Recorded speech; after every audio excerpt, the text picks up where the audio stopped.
Hello दोस्तों, स्वागत है आपके अपने YouTube channel Target Civil Services में।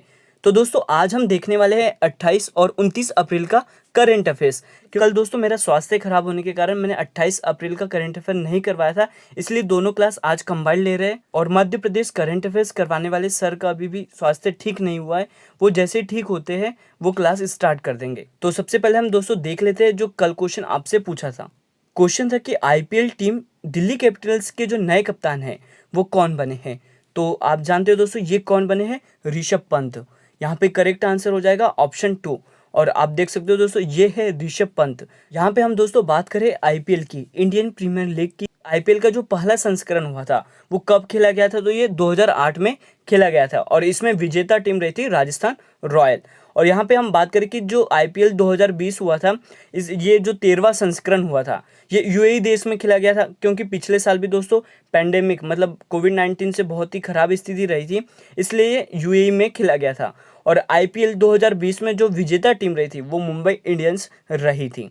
तो यहाँ पे आपको याद रखना है कि जो दिल्ली कैपिटल्स है उसके नए कप्तान ऋषभ पंत को बनाया गया है। अब स्टार्ट कर दो दोस्तों कल के क्वेश्चन का रिवीजन। तो पहला क्वेश्चन था कि राफेल नडाल ने स्टेफानोस को हराकर कौन सा टूर्नामेंट जीता है। तो इन्होंने जीता है दोस्तों बार्सिलोना ओपन टूर्नामेंट। यहाँ पे करेक्ट आंसर हो जाएगा ऑप्शन 3। नेक्स्ट क्वेश्चन है ऑस्कर अवार्ड 2021 में बेस्ट एक्टर का जो अवार्ड है वो किसे दिया गया है। तो ये दिया गया है एंथनी हॉपकिंस को। यहाँ पे करेक्ट आंसर है ऑप्शन 2। अब अगला क्वेश्चन देखते हैं, अफगानिस्तान क्रिकेट बोर्ड के नए कार्यकारी अधिकारी कौन बने हैं। तो ये कौन बने हैं, हामिद सिनवारी। यहाँ पे करेक्ट आंसर है ऑप्शन 4। नेक्स्ट क्वेश्चन है विश्व बौद्धिक संपदा दिवस कब मनाया गया है। तो ये मनाया गया है 26 अप्रैल को। तो करेक्ट आंसर है ऑप्शन 3। हाल ही में डॉक्टर कृष्णमूर्ति संतनन का निधन हुआ है, वे कौन थे। तो ये थे दोस्तों एक वैज्ञानिक। यहाँ पे करेक्ट आंसर है ऑप्शन 3। नेक्स्ट क्वेश्चन है बोआओ फोरम फॉर एशिया वार्षिक सम्मेलन 2021 की जो अध्यक्षता है वो किस देश ने की है। तो इसकी अध्यक्षता करने वाले हैं चीन। यहाँ पे करेक्ट आंसर है ऑप्शन 4। हाल ही में अमेरिका के निचले सदन में किस शहर को 51वां राज्य बनाने के लिए बिल पारित किया गया है। तो ये कौन सा शहर है, वाशिंगटन डीसी। यहाँ पे करेक्ट आंसर है ऑप्शन 4। 22वें राष्ट्रीय खेल मंडल 2022 मतलब कॉमनवेल्थ जो गेम्स 2022 का आयोजन होने वाला है, ये कहाँ पर होने वाला है। तो इसका आयोजन होने वाला है बर्मिंघम इंग्लैंड में। करेक्ट आंसर है यहाँ पे ऑप्शन 2। अब अगला क्वेश्चन देखते हैं कि किस देश ने भारत को 80 मैट्रिक टन तरल ऑक्सीजन भेजने की घोषणा की है। तो इसकी घोषणा की है सऊदी अरब ने। तो करेक्ट आंसर है दोस्तों यहाँ पे ऑप्शन 4। और रिवीजन का लास्ट क्वेश्चन देखते हैं, हाल ही में नीति घाटी के लुनमा क्षेत्र में एक ग्लेशियर फट गया है, तो यह किस राज्य में स्थित है। तो ये नीति घाटी स्थित है दोस्तों उत्तराखंड में। यहाँ पे राइट आंसर है ऑप्शन 2। अब स्टार्ट करते हैं दोस्तों आज के करंट अफेयर्स। तो आज का पहला क्वेश्चन है, भारत ने हाल ही में तकनीकी आधारित स्टार्टअप को बढ़ावा देने के लिए किस देश के साथ समझौता किया है। तो इन्होंने समझौता किया दोस्तों सिंगापुर के साथ। तो यहाँ पे करेक्ट आंसर हो जाएगा ऑप्शन 3। तो Singapore Indian chamber of commerce and industry और आईआईटी कानपुर के स्टार्टअप ने इन इंक्यूबेशन एंड इनोवेशन सेंटर ने समझौता किया है। तो यहाँ पे आपको याद रखना है कि दोस्तों ये जो समझौता हुआ है ये सिंगापुर और भारत के बीच हुआ है। यहाँ पे बात करें हम सिंगापुर के राष्ट्रपति की, तो ये हलीमा याकूब है। और आप देख सकते हो दोस्तों ये है यहाँ की प्रेसिडेंट। और यहाँ के जो प्रधानमंत्री है वो ली सिएन लुंग है। और ये है दोस्तों ली सिएन लुंग। और यहाँ की जो मुद्रा है वो डॉलर है। तो ये सारे पॉइंट आपको याद रखना। अब अगला क्वेश्चन है, हाल ही में किस देश ने अपने पहले मंगल ग्रह के रोवर का नाम ज्यूरोंग या झुरोंग रखा है। तो ये किसने रखा है दोस्तों, ये रखा है चीन ने। यहाँ पे करेक्ट आंसर हो जाएगा ऑप्शन 1। तो यहाँ पे हम दोस्तों बात करें झुरोंग की, तो यह फरवरी 2021 में मंगल ग्रह की कक्षा में पहुंच चुका है और मई 2021 में यह मंगल ग्रह पर लैंडिंग करेगा। तो झुरोंग के साथ मंगल ग्रह पर सॉफ्ट लैंडिंग हासिल करने के लिए चीन, सोवियत संघ और अमेरिका के बाद तीसरा देश बन जाएगा। और साथ ही दोस्तों यह अमेरिका के बाद मंगल पर रोवर लैंड कराने वाला दूसरा देश भी बन जाएगा। इसके वजन की बात करें तो ये 240 किलोग्राम है। तो यहाँ पे दोस्तों आपको याद रखना है कि अपने पहले मंगल ग्रह के रोवर का नाम झुरोंग किसने रखा है। तो ये रखा है चीन देश ने। अब अगला क्वेश्चन है कि हेलीकॉप्टर इंजन के लिए एकल क्रिस्टल ब्लेड तकनीक को किसने विकसित किया है। तो इसे विकसित किया दोस्तों डीआरडीओ ने। यहाँ पे करेक्ट आंसर हो जाएगा ऑप्शन 2। तो डीआरडीओ ने एक तकनीकी विकसित की है जिसे एकल क्रिस्टल ब्लेड तकनीक का नाम दिया गया है और इसे स्वदेश में बनाए जाने वाले हेलीकॉप्टर विकास कार्यक्रम के हिस्से के रूप में तैयार किया गया है। तो यहाँ पे दोस्तों बात है डीआरडीओ की, क्योंकि इसे डीआरडीओ ने तैयार किया है। तो डीआरडीओ की बात करें तो ये Defence Research and Development Organisation है, जिसकी स्थापना 1958 में की गई थी और इसका मुख्यालय नई दिल्ली में स्थित है और इसके अध्यक्ष है जी सतीश रेड्डी। और दोस्तों डीआरडीओ ने सीआरपीएफ के लिए रक्षिता बाइक एम्बुलेंस विकसित किया है। तो ये आपको याद रखना है क्योंकि ये सीडीएस एग्जाम में पूछा गया था। तो हेलीकॉप्टर इंजन के लिए सिंगल क्लिस्टर ब्लेड टेक्नोलॉजी को विकसित किया है डीआरडीओ ने, ये आपको याद रखना। अब अगला क्वेश्चन देखते हैं कि हाल ही में भारत अर्थ मूवर्स लिमिटेड का जो सीएमडी है वो किसे नियुक्त किया है। तो ये नियुक्त किया है अमित बनर्जी को। यहाँ पे करेक्ट आंसर हो जाएगा ऑप्शन 3। और आप देख सकते हो दोस्तों ये है अमित बनर्जी। तो दोस्तों सार्वजनिक उपकरण चयन बोर्ड ने अमित बनर्जी को एक भारतीय सार्वजनिक क्षेत्र के उपकरण भारत अर्थ मूवर्स लिमिटेड का प्रबंधक और अध्यक्ष चुना है। तो यहाँ पे आपको याद रखना है भारत अर्थ मूवर्स लिमिटेड का जो सीएमडी बनाया है वो अमित बनर्जी को बनाया। नेक्स्ट क्वेश्चन है कैरिबियन ज्वालामुखी से सल्फर डाइऑक्साइड के उत्सर्जन की घटना चर्चा में है। यह ज्वालामुखी कहाँ पर स्थित है। तो ये स्थित है दोस्तों कैरिबियन सागर में। यहाँ पे करेक्ट आंसर हो जाएगा ऑप्शन 1। और आप मैप में देख सकते हो दोस्तों ये है कैरिबियन सी।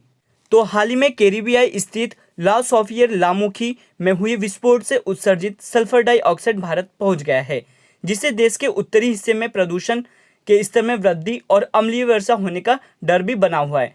और दोस्तों कैरिबियन द्वीप समूह कैरियाई सागर में स्थित है और यह अमेरिका के दक्षिण में और मेक्सिको के पूर्व और मध्य में तथा दक्षिण अमेरिका के उत्तर में स्थित है। कैरिबियन ज्वालामुखी से सल्फर डाइऑक्साइड के उत्सर्जन की जो घटना है ये कैरिबियन सागर में है।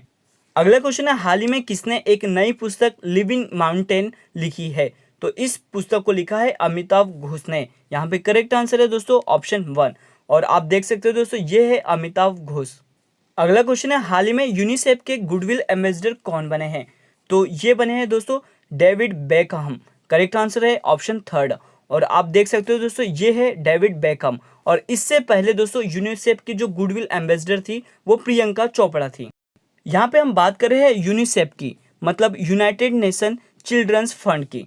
तो ये दोस्तों इसकी स्थापना की बात करें तो ये 11 दिसंबर 1946 को की गई थी और इसका मुख्यालय न्यूयॉर्क अमेरिका में स्थित है।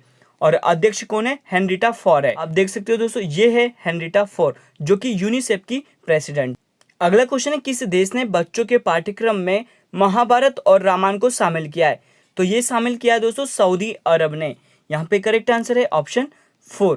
यहाँ पे हम बात करें दोस्तों सऊदी अरब की तो ये एशियाई महाद्वीप में स्थित है और सऊदी अरब की जो राजधानी है वो रियाद है और यहाँ की जो करेंसी है वो सऊदी रियाल है और यहाँ की जो प्रधानमंत्री है वो शाह सलमान है। आप देख सकते हो दोस्तों ये है शाह सलमान। और सऊदी अरब की जो संसद है उसका नाम क्या है, तो ये मजलिस अल शूरा है, ये भी आपको याद रखना है। तो सऊदी अरब ने बच्चों के पाठ्यक्रम में महाभारत और रामायण को शामिल किया है। अब अगला क्वेश्चन है हाल ही में भारत के किस राज्य के जंगल में इन दिनों भयानक आग लगी है। तो ये लगी है दोस्तों मणिपुर राज्य में। यहाँ पे करेक्ट आंसर हो जाएगा ऑप्शन 3। तो दोस्तों यहाँ पे हम बात करें मणिपुर की तो इसकी जो राजधानी है वो क्या है, इम्फाल है। और यहाँ के मुख्यमंत्री एन बीरेन सिंह है और यहाँ के जो गवर्नर है वो नजमा हेपतुल्ला है और मुख्य न्यायाधीश पी वेंकट संजय कुमार है। तो ये आपको याद रखना है। और दोस्तों आप मैप में देख सकते हो ये है मणिपुर की लोकेशन। और मणिपुर के 3 पड़ोसी राज्य है वो कौन कौन से, असम, नागालैंड और मिजोरम है। और यहाँ की जो लोकसभा सीट है वो 2 है, राज्यसभा सीट 1 और विधानसभा सीट 60 है। तो ये सारे पॉइंट आपको याद रखने हैं। तो दोस्तों भारत के मणिपुर राज्य के जंगल में इन दिनों भयानक आग लगी है। अब नेक्स्ट क्वेश्चन है आरबीआई ने निजी बैंकों के एमडी और सीईओ के कार्यकाल को कितने वर्ष तक सीमित कर दिया है। तो ये कितने वर्ष तक सीमित किया दोस्तों, 15 वर्ष तक। यहाँ पे करेक्ट आंसर हो जाएगा ऑप्शन 4। और साथ ही दोस्तों यह सीमा पूर्णकालिक मतलब निदेशकों पर भी लागू होगी। इसका अर्थ है कि कोई भी 15 साल से अधिक समय तक इस पद पर नहीं रह सकता। और यहाँ पर दोस्तों हम बात कर रहे हैं आरबीआई की, रिजर्व बैंक ऑफ इंडिया की। तो इसकी जो स्थापना है वो 1 अप्रैल 1935 को की गई थी। और भारत में जितने भी बैंक है दोस्तों उसे आरबीआई के द्वारा रेगुलेट किया जाता है। और इसका मुख्यालय मुंबई महाराष्ट्र में स्थित है और गवर्नर शक्तिकांत दास है। और भारतीय रिजर्व बैंक का जो राष्ट्रीयकरण हुआ है, मतलब जो नेशनलाइजेशन हुआ है, वो 1 जनवरी 1949 को हुआ है। तो ये आपको याद रखना है। और ये गवर्नर है दोस्तों शक्तिकांत दास। अगला क्वेश्चन है कि छत्तीसगढ़ हाई कोर्ट की जो नई न्यायाधीश है वो कौन बनी है? तो ये बनी है दोस्तों विमला सिंह कपूर। यहाँ पे करेक्ट आंसर हो जाएगा ऑप्शन थर्ड। और आप देख सकते हो दोस्तों ये है विमला सिंह कपूर। तो दोस्तों यहाँ पर बात करें हम छत्तीसगढ़ राज्य की, तो इसकी जो राजधानी है वो अटल नगर है। यहाँ के मुख्यमंत्री भूपेश बघेल है और यहाँ की जो गवर्नर है वो अनसुईया उइके है। और यहाँ के मुख्य न्यायाधीश PR रामचंद्र मेनन है। और आप देख सकते हो दोस्तों ये है छत्तीसगढ़ की लोकेशन। और छत्तीसगढ़ राज्य की जो स्थापना है वो 1 नवंबर 2000 को की गई थी। तो हम बात करें छत्तीसगढ़ राज्य की लोकसभा सीट की, तो ये 11 है, राज्यसभा सीट 5 है और विधानसभा सीट 90 है।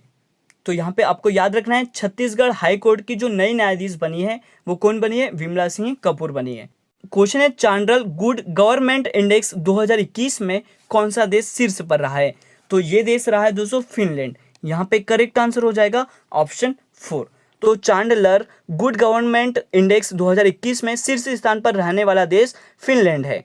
तो हम सबसे पहले इस इंडेक्स की बात करें तो ये विश्व भर में 104 देशों की सरकारों की क्षमताओं और प्रभावशीलता, मजबूती, कानून और नीतियाँ, वित्तीय प्रबंधन और लोगों की उन्नति में मदद करना आदि के आधार पर तैयार किया जाता है। और दोस्तों चांडलर गुड गवर्नमेंट इंडेक्स में टॉप 3 कंट्री कौन कौन सी रही है? तो पहले पर रहा है फिनलैंड, दूसरे पर स्विट्जरलैंड और तीसरे पर सिंगापुर रहा है। और यहाँ पर हम भारत की बात करें तो ये 49वां स्थान रहा है भारत का। अगला क्वेश्चन है बॉलीवुड के किस मशहूर फिल्म एडिटर और नेशनल फिल्म अवार्ड विजेता का हाल ही में 89 वर्ष की उम्र में निधन हो गया है? तो ये है दोस्तों वामन भोसले। करेक्ट आंसर हो जाएगा यहाँ पे ऑप्शन 1। और आप देख सकते हो दोस्तों ये है वामन भोसले जो कि नेशनल फिल्म अवार्ड विजेता भी है। और साथ ही दोस्तों सुभाष घई के निर्देशन में बनी सौदागर के लिए वामन ने फिल्म फेयर अवार्ड भी जीता था। तो ये आपको याद रखना है। क्वेश्चन है कि हर साल श्रमिक स्मृति दिवस वर्कर मेमोरियल डे कब मनाया जाता है? तो ये मनाया जाता है दोस्तों 28 अप्रैल को। यहाँ पे करेक्ट आंसर हो जाएगा ऑप्शन 3। और इस वर्ष की थीम की बात करें तो ये क्या थी? Health and safety is a fundamental workers right, मतलब स्वास्थ्य और सुरक्षा एक श्रमिक का मौलिक अधिकार है। तो दोस्तों यहाँ पे आपको याद रखना है कि जो श्रमिक स्मृति दिवस है वो 28 अप्रैल को मनाया जाता है। आज का लास्ट क्वेश्चन है national commodity and derivatives exchange limited के जो MD और CEO बने हैं वो कौन बने? तो ये बने दोस्तों अरुण रस्ते। यहाँ पे करेक्ट आंसर हो जाएगा ऑप्शन 3। और आप देख सकते हो दोस्तों ये है अरुण रस्ते। तो यहाँ पे दोस्तों हम बात करें NCDEX की, मतलब national commodity and derivatives exchange की, तो इसकी जो स्थापना है वो 15 दिसंबर 2003 को की गई थी और इसका मुख्यालय मुंबई में स्थित है। तो ये सारे पॉइंट आपको याद रखना है। तो यहाँ पे दोस्तों आपको याद रखना है NCDEX के जो नए MD और CEO बने हैं वो अरुण रस्ते हैं। और आज का जो क्वेश्चन ऑफ द डे है कि बोहाग बिहू पर्व किस राज्य में मनाया गया है? तो ऑप्शन है आपके पास गुजरात, आंध्र प्रदेश, सिक्किम और असम। इसके सही जवाब आपको देना है। तो दोस्तों आज का वीडियो लेक्चर यहीं पर एंड होता है। अगर ये वीडियो लेक्चर आपको अच्छा लगा हो तो इसे जरूर लाइक करिएगा, शेयर करिएगा। अगर आप इस चैनल पर नए हो तो इसे सब्सक्राइब जरूर करें। Thank you so much guys for watching this video.